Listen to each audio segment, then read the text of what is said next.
Hello दोस्तों, आप लोग अब मैं दुर्गा सप्तशती का तीसरा अध्याय की कहानी आप लोग को बताने जा रही हूँ। इस अध्याय में है महिषासुर सेनापतियों सहित महिषासुर का वध, जो माता रानी ने कैसे वध किया था। आप लोग पूरा कथा सुनिएगा और वीडियो को वॉच करके देखिएगा।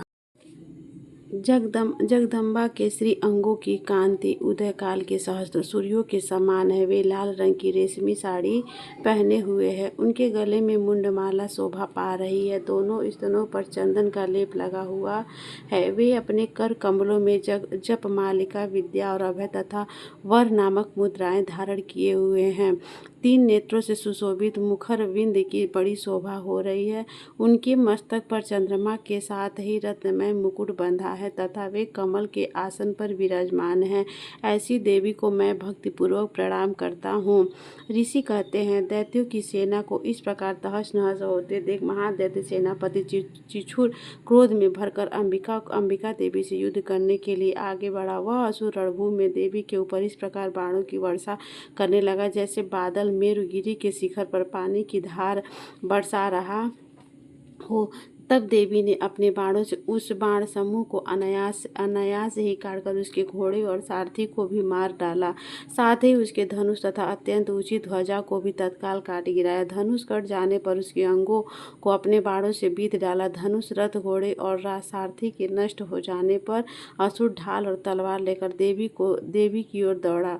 उसने तीखी धार वाली तलवार से सिंह के मस्तक पर चोट करके देवी की भी बाईं भुजा में बड़े वेग से प्रहार किया। देवी की वाह पर पहुंचते हुए तलवार टूट गई। फिर तो क्रोध से लाल आंखें करके उस राक्षस ने शूल हाथ में लिया और उसे उस महादैत्य ने भगवती भद्रकाली के ऊपर चलाया। वह शूल आकाश से गिरते हुए सूर्य मंडल की भांति अपने तेज से प्रज्वलित हो उठा। उस शूल को अपनी ओर आते देख देवी ने भी शूल का प्रहार किया। उस राक्षस के शूल सैकड़ों टुकड़े हो गए। साथ ही महादैत्य चिछुर भी धज्जियां उड़ गईं। वह प्राणों से हाथ धो बैठा। महिषासुर के सेनापति उस महापराक्रमी चिछुर के मारे जाने पर देवताओं को पीड़ा देने वाला चामर हाथी पर चढ़कर आया। उसने भी देवी के ऊपर शक्ति का प्रहार किया, किंतु जगदम्बा ने उसे अपने हुंकार से ही आहत कर और निशब्द करके तत्काल पृथ्वी पर गिरा दिया। शक्ति टूटकर गिरी हुई देख चामर को बड़ा क्रोध आया। अब उसने शूल चलाया, किंतु देवी ने उसे भी अपने बाणों द्वारा काट डाला। इतने में ही देवी का सिंह उछलकर हाथी के मस्तक पर चढ़ बैठा और उसे दैत्य के साथ खूब जोर जलाकर महायुद्ध करने लगा। वे दोनों लड़ते लड़ते हाथी से पृथ्वी पर आ गए और अत्यंत क्रोध में भरकर एक दूसरे पर भयंकर प्रहार करते हुए लड़ने लगे। तदंतर सिंह बड़े वेग से आकाश की ओर उछला और उधर से गिरते हुए उसने पंजों की मार से चामर सिर धड़ से अलग कर दिया। इसी प्रकार उदग्र, विशिला और विष आदि की मार खाकर रणभूमि में देवी के हाथ से मारा गया और कराल भी दांतों, मुक्कों और थप्पड़ों की चोट से धराशायी हो गया। क्रोध में भरी हुई देवी ने गदा की चोट से उद्धत का कचूमर निकाल डाला।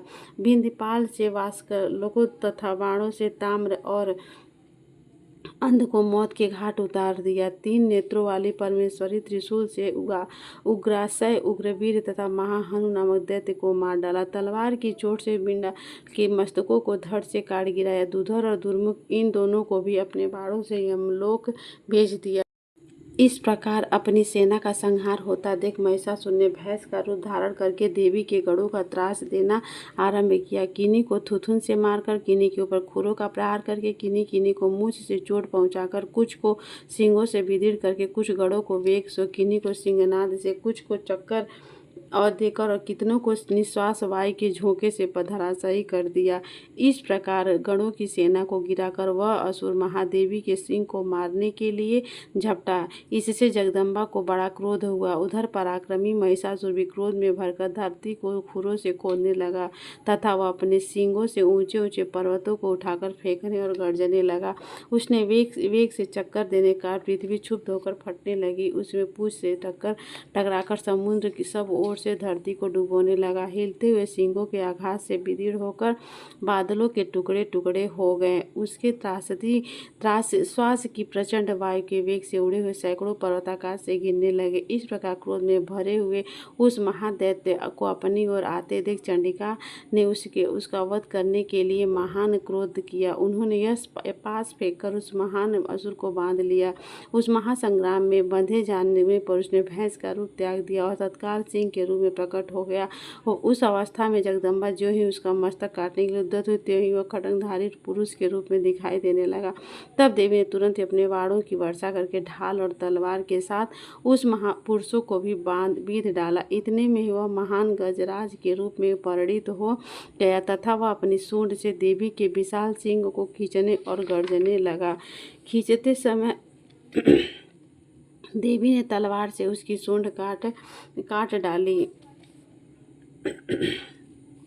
तब उसने महादैत्य पुनः भैंस के शरीर धारण कर लिया और पहले की भांति प्राणियों सहित तीनों लोगों को व्याकुल करने लगा। तब क्रोध से भरी हुई जगन माता चंडिका बारंबार उत्तम मधु का पान करने के लिए लाल आंखें करके हंसने लगी। उधर और बल और पराक्रम मद से उन्मत्त हुए राक्षस गर्जने लगा और अपने सींगों से चंडी के ऊपर पर्वतों को फेंकने लगा। उस समय देवी अपने बाणों के समूहों से उसके फेंके हुए पर्वतों को चूर करती हुई बोली। बोलते समय उनका मुख मधु के मद से लाल हो रहा था, वह वाणी लड़खड़ा रही थी।